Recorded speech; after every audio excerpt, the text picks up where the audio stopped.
이 천국 복음이 모든 민족에게 증거되기 위하여 온 세상에 전파되리니 그제야 끝이 오리라. 한 번 더 읽습니다. 이 천국 복음이 모든 민족에게 증거되기 위하여 온 세상에 전파되리니 그제야 끝이 오리라. 아멘. 할렐루야. 오직 예수 마라나타. 오늘도 하나님의 집에 나와 예배하는 여러분들에게 우리 아버지 하나님 은혜와 평강이 넘치기를 주 예수 그리스도 이름으로 축원합니다. 예수님께서 마지막 한 주간을 예루살렘에서 보내면서 그 종교 지도자들과 논쟁하고 그들에게 좀 무서운 말씀을 하셔서 화 있을전저 독사의 자식들아, 너희들이 어떻게 지옥의 심판을 피하겠느냐 라고 하면서 그들에게 무섭게 이제 마지막 마무리를 지으시고 나오시면서 예루살렘 성전을 보고 하신 말씀이 저 성전이 돌 하나 돌 위에 남지 아니하고 다 무너지리라는 폭탄 선언을 하셨습니다. 그 제자들이 깜짝 놀라가지고 조용하게 물었어요. 예수님, 이런 일이 언제 일어납니까? 그리고 세상 끝에 무슨 징조가 있습니까? 그 제자들은 그 예루살렘에 무너지는 것과 세상 끝과를 동시에 봤기 때문에 그렇게 질문했습니다. 그러나 예루살렘 성이 무너진 것과 세상 끝은 예표이지 똑같지는 않아요. 그래서 예수님께서 마태복음 24장에서 1절부터 13절까지 거짓 선지자들과 전쟁과 기근, 지진, 그리고 불법이 성행하고 사랑이 식어진 이런 징조들을 이야기하시고 마지막 24절에 이 천국 복음이 모든 민족에게 증거되게 하여 온 세상에 전파되리니 그제야 끝이 오리라는 말씀을 주셨습니다. 세 마디. 천국 복음이 모든 민족에게 증거되고 온 세상에 전파되고 그제야 끝이 온다. 종말과 재림의 징조라는 제목으로 오늘 이 시간 우리에게 주신 말씀을 함께 받겠습니다. 첫째, 천국 복음이 모든 민족에게 증거된다. 이 종말과 재림은 선교와 밀접한 관계를 가지고 있는 것을 오늘 본문에서 볼 수 있습니다. 앞에 1절부터 13절에 있는 그 여러 가지 징조가 다 일어나도 선교가 완성되지 않으면, 완료되지 않으면 종말과 재림이 완료되지를 않습니다. 그러면 선교의 내용은 뭐이고 선교의 대상은 누구고 선교는 어디까지 이루어져야 하는지. 첫째, 선교의 내용은 예수님의 천국 복음입니다. 예수님은 복음을 전할 때 땅 복음을 전하지 않았어요. 천국 복음을 전하셨습니다. 그런데 많은 사람들이 땅 복음을 받아들여요. 땅에서 잘 되는 것, 예수 믿으면 복 받고 잘 되는 거기에 초점을 맞춥니다. 천국 뭐 가겠지. 그런데 예수님이 전하신 복음의 내용은 누구든지 예수 믿으면 죄, 죽음, 지옥 심판에서 해방돼요. 구원받아 천국 간다. 그게 예수님의 복음의 메시지입니다. 거기 보면은 지읒자가 3개 나와요. 죄, 죽음, 지옥.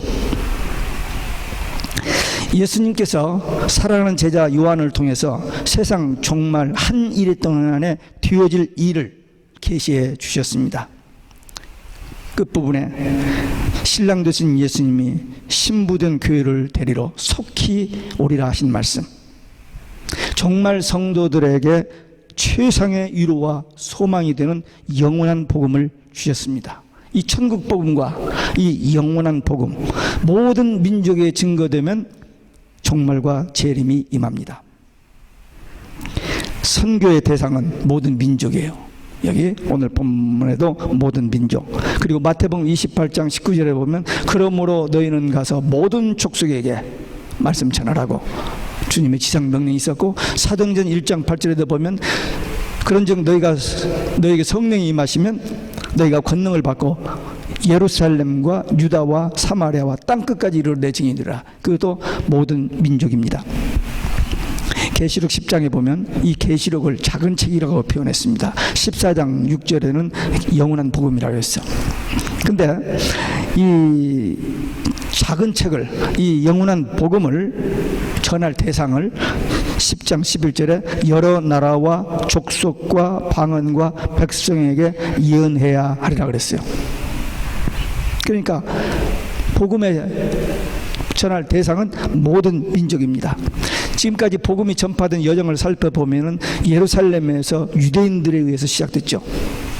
그리고 안디옥으로, 그 다음에 소아시아로, 그 다음에 마게도냐 유럽으로 돌고 돌다가 미국으로, 미국에서 복음을 아프리카와 아시아에 전했습니다. 그래서 여기까지 왔어요. 근데 세계 복음화는 거의 다 이루어져 가고 있습니다. 근데 이 마지막 최후의 바톤을 누가 받아서 전할 것이냐? 유럽은 복음이 타락해 버렸어요. 그래서 선교할 수 없습니다. 미국 아직 하고 있어요. 그러나 미국도 점점 퇴색해져 가고 있어요. 왜? 인본주의, 자유주의, 세속주의, 혼합주의 때문에 복음에 좀 변질되어져 가고 있는 상황입니다. 한국 문제도 많이 있습니다만 그래도 강력한 선교국으로 부상이 되고 있어요. 1988년 올림픽 때 세계 선교 57위였습니다. 2004년 월드컵 때 세계 선교 2위가 됐어요. 지금 한국 선교사 어떻게 통계를 냈는지 몰라도 한 4만 명 정도 카운트하고 있습니다. 미국은 지금 5만 명이 넘어요. 그러나 2020년도에는 미국을 추월할 그런 것으로 선교학자들이 바라보고 있습니다. 보세요. 우리 한국 사람들 모두 부작용도 있고 좀 있습니다. 어쨌든 한국 사람은 선교에 불이 붙었어요. 어린 애들도 선교, 신학교만 가도 선교, 개척교회를 해도 선교. 저 몇 년 전에 선교를 가는데 아침 식사를 하는데 테이블 건너에 8살 먹은 보이가 엄마하고 같이 식사를 해서 내가 꼬마 선교사님 하면서 웃었어요, 서로. 근데 낮에 오후에 뭐 하다가 형들하고 싸웠는지 울고 있어요. 아니, 선교사가 울면 돼? 그 8살 먹은 게 무하게. 그러나 선교지 가서 놀랐습니다. 낮에 전도에서 저녁에 애들이 몰려오면요, 이 인도하는 23살 먹은 이 유학생,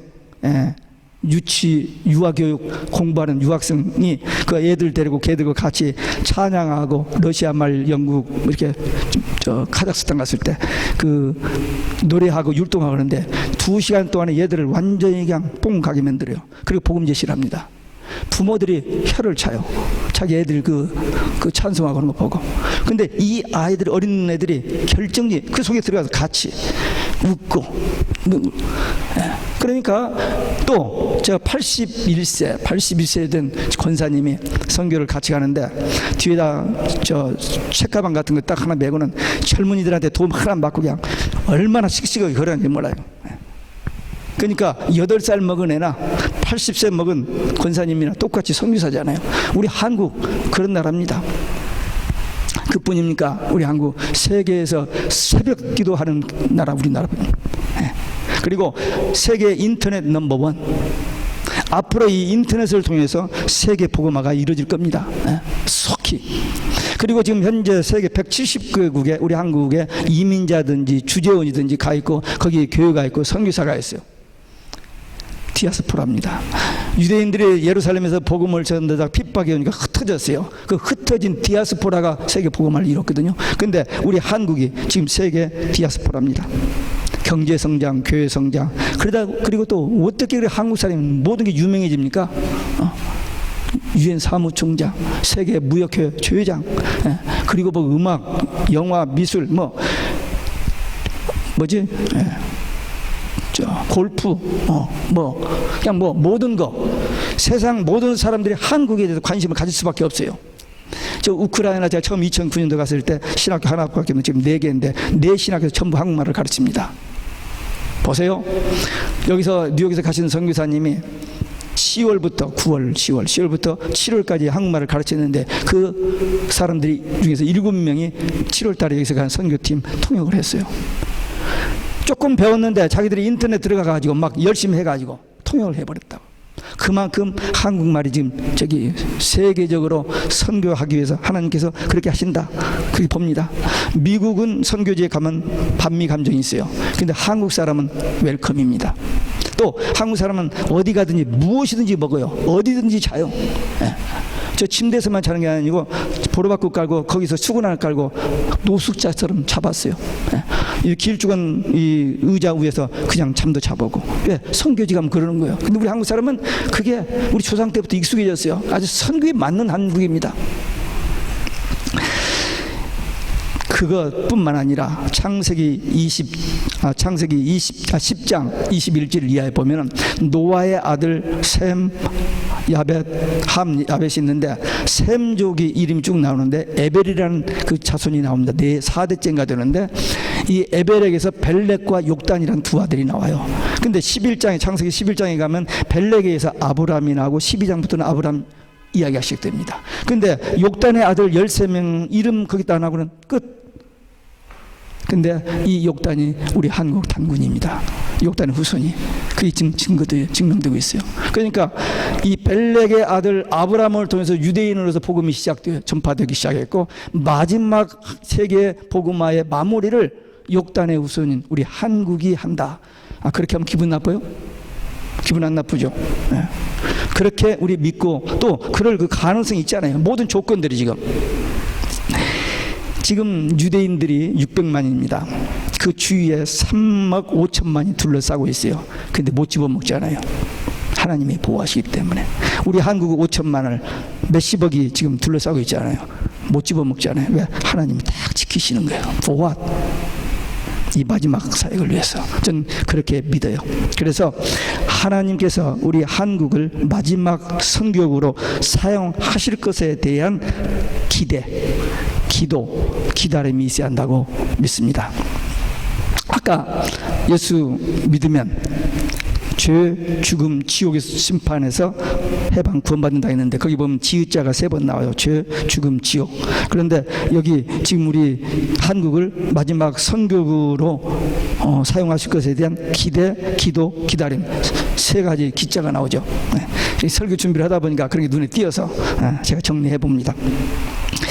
지금 선교학자들은 이 지구상에 2만 4천 종족이 있는데 그 중에 7천족이 복음화가 안 됐다고 합니다. 그런데 인터넷, 스마트폰을 통해서 급격히 될 가능성이 있습니다. 그리고 선교지는 가는 선교만 선교가 아니라 오는 사람들에게 선교가 지금 시작됩니다. 미국은 엄청난 외국 사람들이 들어오고 있어요. 뉴욕 시내에 1년에 4천만 관광객이 옵니다. 제가 몇 번 그 뉴욕에 가서 전도해 봤습니다만 모든 나라에서 온 거예요. 또 우리 한국도 이제는 여러 나라에서 우리 한국에 들어오기 시작합니다. 그들 한 사람만 바로 복음을 전하려면 그들이 자기 본국에 가서 더 많은 효과를 가져오는, 그래서 세계 복음화가 우리가 생각하는 것보다도 신속히 이루어질 수 있는 가능성이 있습니다. 왜? 지금 세상은 급변하기 때문에. 우리의 눈과 귀가 열리고 마음이 열리고 입술이 열려서 모든 민족에게 이 영원한 복음을 전하는 복음의 증인들이 되시기를 바랍니다. 두 번째, 온 세상에 전파된다고 그랬습니다. 복음이 온 세상에 전파되는 것은 땅끝까지 선교, 그것이 종말의 징조입니다. 지금 거의 땅까지 왔어요.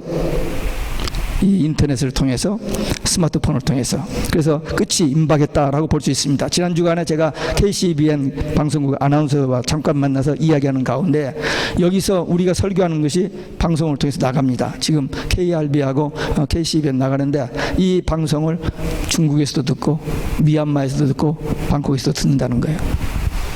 중국에 갑자기 막 이게 열리니까 보니까 방송을 듣는 거에서 차단했는데 또 나중에 또 이렇게, 아마 북한에서도 이 극동방송 듣는다는 말을 제가 들었습니다. 그러니까 지금 온 세상에 어느 구석에 이 스마트폰과 인터넷만 들어가면은 거기에서는 복음을 들을 수 있는, 또 거기에 또 선교사들이 가서 한 번이라도 복음을 전하는 그런 일들이 지금 이루어지고 있습니다. 선교학자들은 우리 시대에 땅끝 선교가 가능하다 그렇게 얘기하고 있습니다. 벌코프라는 신학자는 국가들이 전체적으로 복음화되는 것이 아니고 그 국가에서 소수 신자들이 발견되는 것, 그렇게 표현을 했는데 맞아요. 성경 얘기입니다. 마태복음 10장 23절에 예수님께서 이스라엘 온 동네를 다니지 못하여 인자가 오리라 그랬어요. 그러니까 이스라엘 전부가 복음화된 후가 아니라 이스라엘의 복음이 들어가기만 하면, 소수가 믿기 시작하면은 주님이 문 밖에 곧 가까이 이른 줄 알라 그랬습니다. 유대인들은 예수님을 거절하고 복음을 거절해서 멸망했습니다. 근데 이제 믿기 시작해요. 마태복음 24장 32절에 보면 무화과 나무에 잎이 나면 여름이 가까운 줄 알고 인자가 문 앞에 곧 가까이 이른 줄 알라고 했는데 이스라엘의 무화과 나무에 잎이 난 것이 1948년 5월 14일 독립을 했습니다. 최대의 재림 징조입니다. 예수님이 말씀하신 마태복음 24장 32절이 이루어졌기 때문에, 그래서 지금은 거의 끝 마무리 단계입니다. 온 세상에 복음이 전파된다. 온 세상 땅끝까지 전파된다, 그 말인데, 땅끝이 어디입니까? 땅끝 아프리카, 이란, 이락, 북한. 땅끝. 땅끝은 지구가 둥글죠. 복음이 어디서 시작해서? 예루살렘에서 시작했죠. 예루살렘에서 돌고 돌아서 예루살렘의 복음이 다시 들어갔습니다. Back to 제루살렘. 그 땅끝이 뭐냐? 이스라엘을 의미합니다. 이스라엘이 복음화되기 시작했어요. 1973년까지는 이스라엘에 기독교가 없었습니다. 근데 1973년 지미 카터 대통령 때 무슨 외교 문제를 얘기하다가, 야, 선교사 좀 받으라, 어떤 일이 얘기가 돼가지고 선교사가 들어가서 복음을 전하기 시작했는데, 지금 600만 인구 중에서 20만, 3%가 크리스찬이라고 통계에 나오고 있습니다. 지난 2011년 1월 달에 여기서 했던 그 선교대에서 수 형제, 중국 지하교회 그 리더 중에 한 사람이 수 형제가 그런 얘기를 했죠. 중국 지하교회들은 기도는 하는데 리더십이 부족하다. 그래서 한국 교회의 리더십과 선교사의 그 리더십을 통해서 백투 제루살렘 그 운동을 벌리는 그런 분이었습니다. 제가 우크라이나 갔을 때 거기에 뉴욕에서 사업하다가 은혜 받고 신학교 나와서 목회하다가 개척교회 하다가 놓고 선교 가신 분이 가서 거기서 선교하고 교회 개척하고 이렇게 신학교도 하였는데, 거기서 공부한 사람이 예루살렘에 가서 목회하는 사람 2사람이에요. 예. 그러니까 여기서 그냥 식당 하다가 그냥 은혜 받고 신학하고 야간 신학하고 잠깐 하고 거기 개척하고, 근데 그냥 또 선교 가라 해서 갔어요. 갔는데 가서 국가에서 문 닫은 유치원을 주면서 하라고. 처음에 들어가기는 학교 가서 컴퓨터하고 영어 가르쳐준다고 시작해가지고는 인정받아가지고는 그래서 이렇게 해가지고는 그런 엄청난 사역을 하고 있더라고요. 하나님께서 하신 일입니다. 이방인의 수가 차기까지 이스라엘의 덜어는 완악하게 될 것이라고 로마서 11장 25절에 그랬는데, 지금 유대인들이 복음 거절하고 예수님을 십자가에 못 박여 죽인 것으로 인해서 멸망받았는데, 이제 이방인의 수가 채워지는 이 시점에서 그 완악했던 유대인들에게 복음이 전파되고 있다는 거예요. 끝이 임박했다는 증거입니다. 특별히 이 유대인들 중에서 극보수 골동 유대인들이 있습니다. 기독교라면 아주 이를 가는 사람들이에요. 왜? 예수님을 죽였고 메시아를 아직도 기다리고 있고, 그리고 중세를 통해서 엄청나게 죽임을 당했고, 2차 대전 때 히틀러를 통해서 600만이 죽임을 당했기 때문에 그 히틀러 캐톨릭 사람이거든요. 그렇기 때문에 기독교라면 이를 갈고 있는 이 골동 유대인들이 예수를 믿기 시작합니다. 그들은 예수 믿는 것이 발견되면 자기 동족에게 테러를 당해요. 딴 모슬림한테 테러를 당한 것이 아니라 자기 동족에게 배반했다고. 그런데도 불구하고 그들이 숨어서 신앙생활을 하는 거예요. 그것을 1997년 우리 한국에 IMF 왔을 때에 기독교 방송에서 일하던 김종철 감독이 무작정 이스라엘 여행을 떠났어요. 배낭 하나 메고 아무도 기다리는 사람하고 약속한 사람도 없는데 가가지고 교회를 찾다가 공항에서 내리면 십자가 탁탁탁 보이고 그런 교회를 생각했는데 교회가 없는 거에서 도대체 교회가 어디 있는가 찾다 보니까 이 사람들이 모여서 예배드리는 곳을 찾게 됐어요. 그때부터 시작해가지고 그분이 자료들을 모아서 영화를 맺는 것이 용서, 회복, 그리고 제3성전이 금년 1월 달에 1월 달인가 언젠가요? 우리 천 목사님이 가려고 비행기표까지 다 끊어놨다가 그 전이죠. 하여튼 그분을 통해서 그 골동 유대인들이 예수 믿게 된 그런 것이 지금 막 일어나고 있어요. 더 놀라운 것은 모슬렘 중에서도 예수 믿는 사람이 나오기 시작합니다. 무슨 얘기입니까? 마태복음 10장 23절 말씀처럼 온 동네에 다니지 아니하여 인자가 오리라 했기 때문에 이스라엘이 다 복음화 된다음이 아니라 지금 몇 사람만 크리스찬이 나와도 이제 주님이 가까이 온 줄로 알아야 할 때가 왔습니다. 선교학적으로도 그렇고 복음서와 계시록에 기록된 종말론적 징조를 보아도 분명히 이 시대가 종말이 임박했습니다. 많은 사람들은 이것을 부인하고 그냥 관심 없고 합니다만 이 성경을 아는, 성경에 눈이 열린 사람들은 이것을 볼 때 분명히 올 때가 왔구나. 이 기독교에서만 종말을 얘기하는 게 아니고 불신자 세계에서도 종말을 얘기합니다. 왜? 지금 세상 돌아가는 꼴이 언젠가 자폭할 수밖에 없습니다. 핵무기를 어떻게 하겠어요? 5나라가 가지고 있는 핵무기만 가져도 지구를 몇십 번을 파괴할 수 있는데 지금 한 20개국이 핵을 거의 다 갖고 있습니다. 우리 한국 아무 때고 조립할 수 있을 거예요. 박정희 때부터 핵을 만졌는데 그 핵을 만들어 놓게 그냥 보관하겠어요? 아니요. 성경은 분명히 얘기했습니다. 계시록 9장 15절 18절에 그 연월일시, 하나님 시간까지 알고 있어요. 그 연월일시에 불과 유한과 연기의 재앙으로 인구 3분의 1이 죽는 전쟁이 있다고 성경은 기록해 놨는데 3분의 1은 직사고 나머지 3분의 2도 그냥 갑니다. 곧. 그게 성경이 있어요. 그거 성경과 우리 눈에 전개된 이 현실을 보면 다 일치되잖아요. 부인할 길이 없잖아요. 그런데도 불구하고 그건 상식적으로 지식으로 알아두고 그냥 이 세상에서 땅 복음만 바라보고 건강하게 잘 먹고 잘 사는 데만 관심을 두는 사람들이 저쪽에 오면 많아요. 우리 교회는 그런 사람이 없습니다만은. 네. 자, 시대가 이렇게 긴박해졌다면 우리가 할 일이 뭡니까? 우리가 할 일. 그래도 복음을 들었고 또 영원한 복음, 이 마지막 되어질 일을 그래도 좀 듣고 알고 있는 우리들이 할 일이 뭐예요?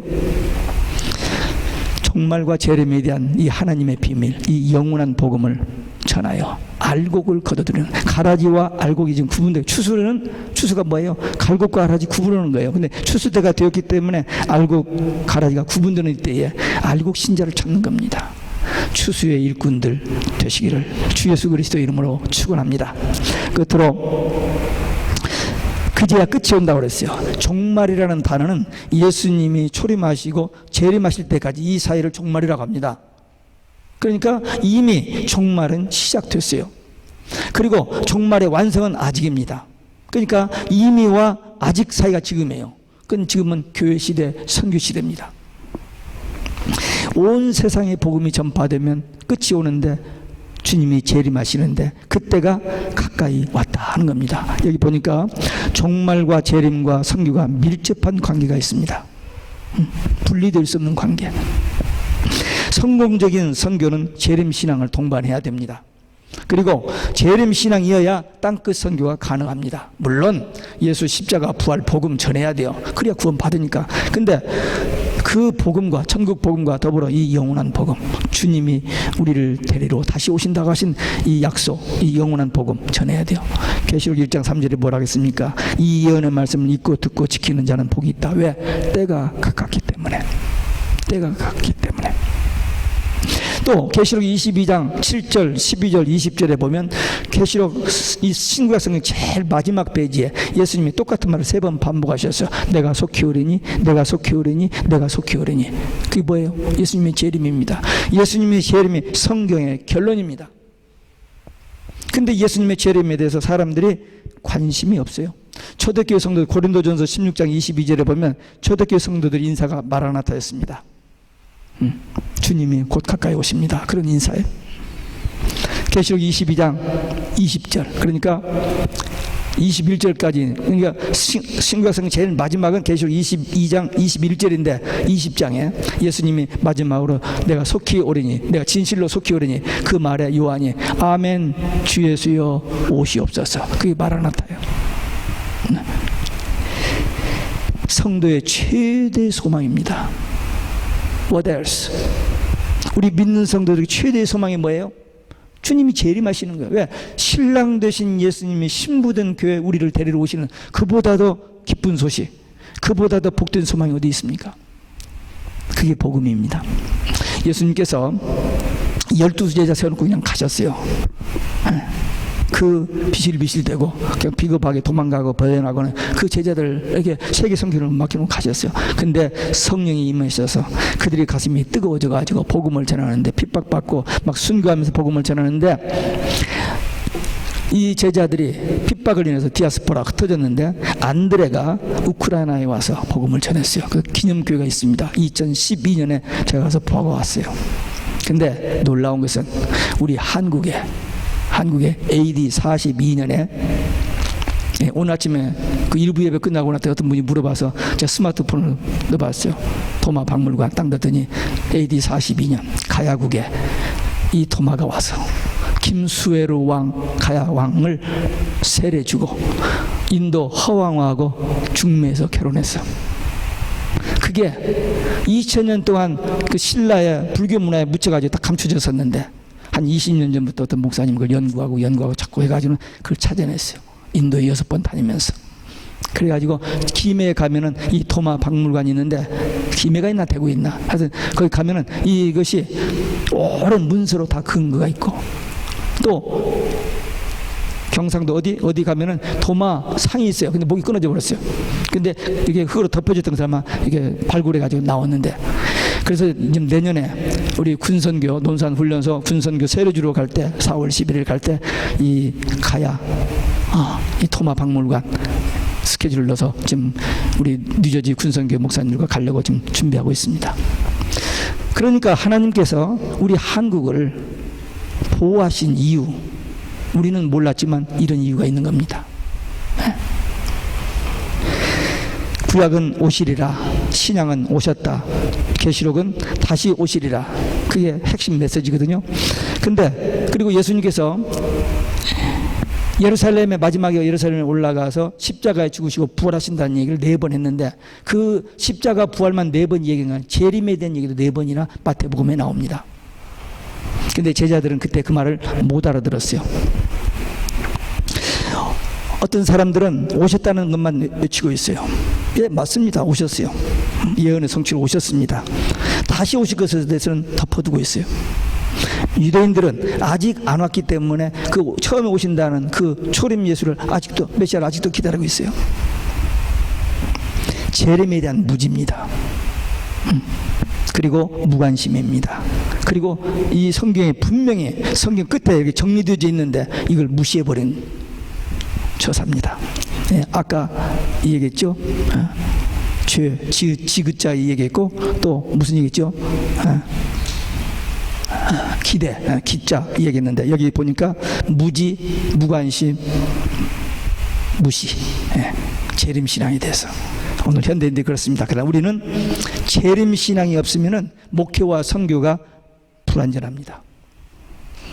예수님이 약속하셨고 성경에 기록되어 있고 초대교회 성도들이 가졌던, 그리고 우리 한국의 손양원 주기철 목사님이 가졌던 그 재림신앙이 너무나 이렇게, 또 이단들이 많이 나와가지고 그래서 그냥 해가지고 계시록만 하면은 알러지 반응이 일어나요. 또 저 잘못된 거 아니야? 우리 목사님들 중에서 저희 보고 식탁에서 이렇게 밥 먹으면서 얘기하는데, 제가 계시록 얘기를 좀 했더니 정 목사 덮어두어 그러더라고요. 네. 그 실력 있는 목사들입니다. 근데 덮어두래요. 위험하니까.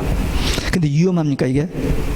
이게 복음 중에 복음인데, 이게 영원한 복음인데, 지금 때를 따라 양식을 나누어 주는 자가 충성된 종이라고 했는데 지금 때가 어느 때인데? 예? 우리는 이 복음을 맡은 자입니다. 고린도전서 4장 1절에 보면 우리가 하나님의 일꾼이요 하나님의 비밀을 맡은 자요, 비밀을 맡은 자는 충성이라고 그랬어요. 우리는 남이 뭐라고 하든 우리는 전해야 돼요.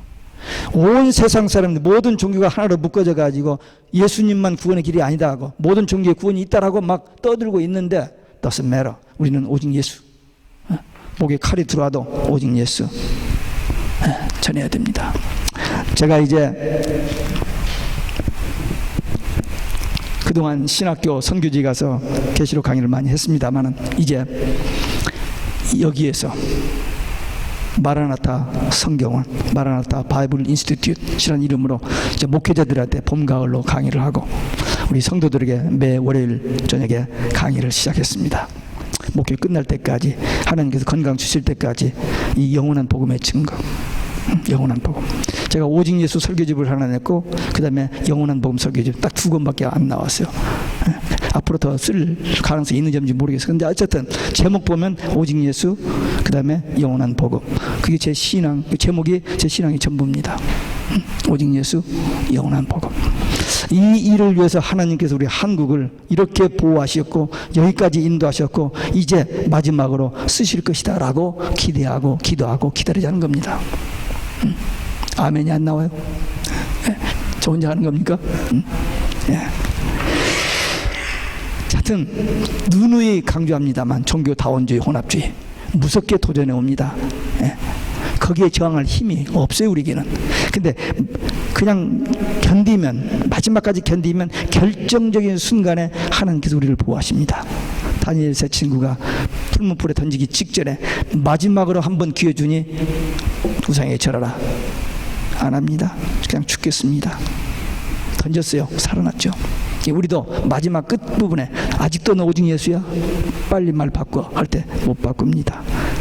가야 돼요. 그러면 구원과 영생, 천국입니다.